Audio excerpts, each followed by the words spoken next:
Oke, baik. Perkenalkan, nama saya Trisna.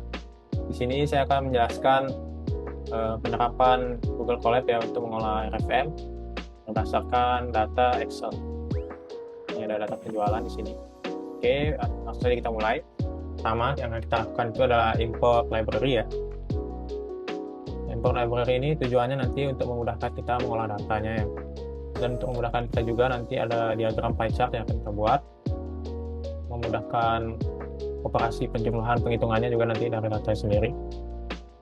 Oke, lanjut ke import data ya. Di sini kita masukkan data. Ini dia data Excel nih. Kita drag and drop ke sini ya. Baru bisa kebaca dia.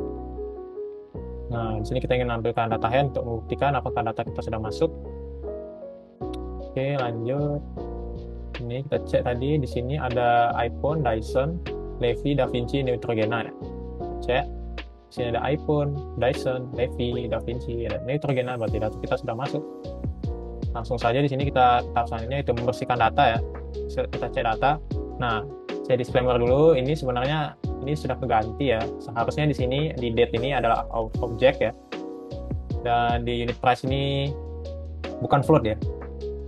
Di unit price ini adalah objek juga. Dan di age ini atau umur ini adalah float. Jadi tadi itu saya mengamati ada 3 keanehan ya. Seharusnya di date ini tipe data itu adalah date time seperti ini. Di unit price adalah float dan di age adalah integer ya. Nah, tidak ada umur yang float ya, ada yang koma 1,5 tahun gitu ya, ada yang 1 tahun 2 tahun. Oke, sebenarnya tadi ini ada kesalahan ya, saya udah record cuman recordnya error, jadi sekarang saya record ulang. Oke, sini kita ubah. Data date jadi date time, data unit price jadi float, data age jadi integer. Jadi seperti ini. Ya, ini kan masih float ya, ini bukti tadi. Kalau kita enter, nah, sudah benar ya. Sudah total nanti jelaskan ya. Nah, di sini juga udah keganti ya. Jadi kalau kalian lihat di sini kan ada dolar-dolarnya nih ya. Ada titik-titiknya. Yang di sini yang koma-koma sama dolarnya ini kita hilangkan, kita ganti float jadi kayak gini. Dan S-nya sudah integer, selanjutnya date-nya sudah data, bukan objek lagi. Tujuannya apa sih kita mengubah hal-hal ini? Jadi kita mengubah ini untuk tujuan menghitung RFM, resensi, frekuensi, materi value. Jadi resensi itu adalah kapan terakhir kali pembeli itu belanja di toko kita, dan frekuensi seberapa sering dia belanja ya.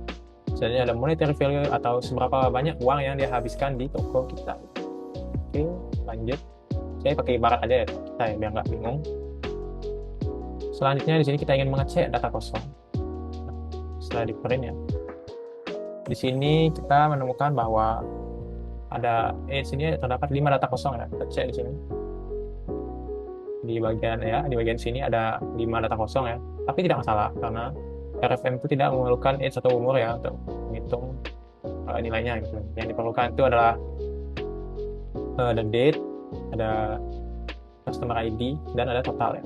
Itu yang diperlukan untuk menghitung RFM. Oke. Nah, di sini sebenarnya ini berlaku jika ada data customer ID, date, unit sold, unit price yang kosong ya. Tapi karena yang kosong. Tapi karena emang nggak ada ya data kosongnya di sini, jadinya kita bisa skip saja.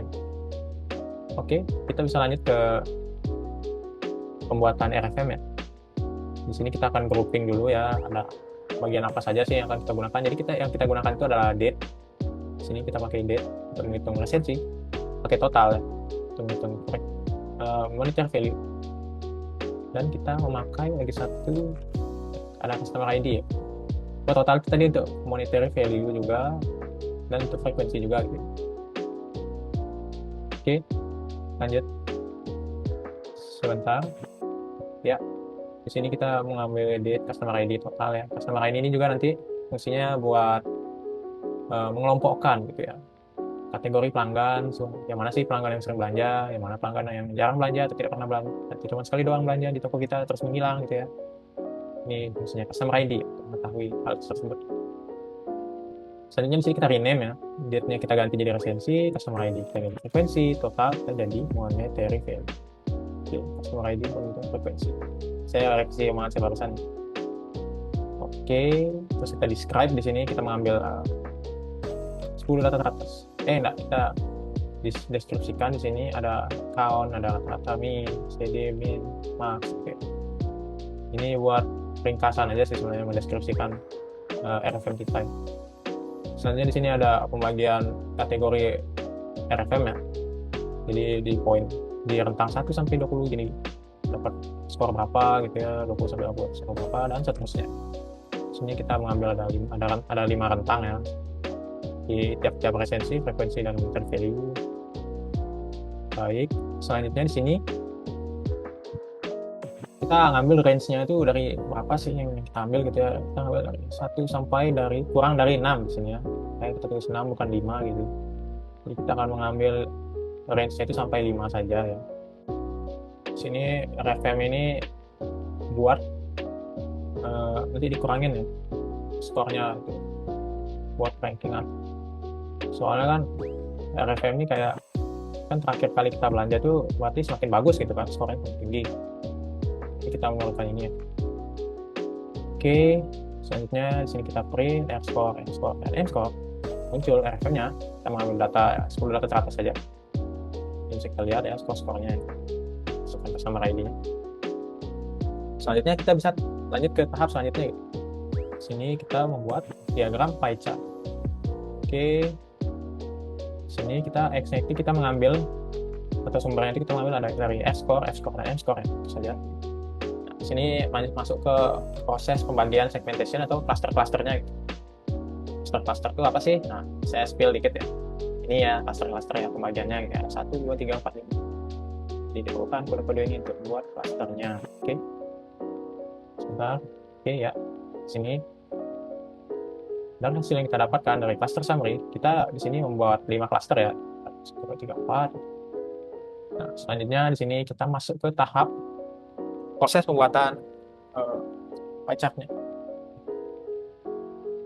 Di sini kita mulai dari count, ada color-nya ya, warna-warna ininya. Total customer, ada customer percentage atau persenanya ya. Terus kita memberikan label gitu ya di tiap segmentation. Tadi kan kita ada ambil 5 dari yang paling bagus tuh. Dari atas gitu ya.